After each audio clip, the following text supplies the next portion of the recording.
It's a beautiful spring day in Fort Lauderdale, and we're in the Yoga Warehouse Peace Garden to study the yogic practice of Jala Neti, or nasal cleansing.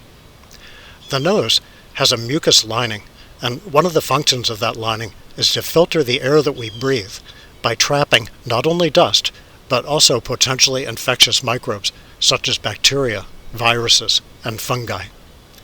Practices for cleansing the nose and improving the health of the nasal tissue have been described since ancient times.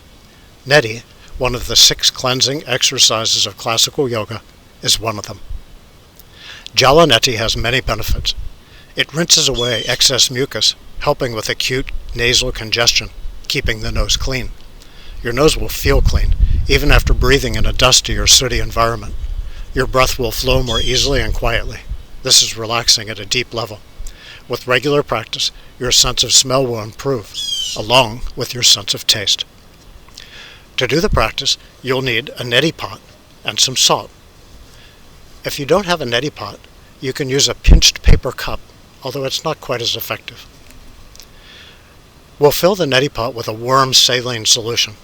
If your tap water has an unpleasant taste or contains chemicals, consider warming some bottled or filtered water. If the water is too cool, it may cause congestion. If it's too warm, it will irritate the delicate lining of the nose. Never use hot water. You can check the temperature of the water with your fingers. A properly mixed warm saline solution will not burn the nasal passage. It is best to use a pure, non-iodized salt. Some people use sea salt or mineral salt, although they are stronger. Use a slightly rounded 1/4 to 1/2 teaspoon of salt. You can adjust the amount of salt in the solution according to what feels comfortable for you and depending on the size of your neti pot. Make sure the salt is completely dissolved before using the solution.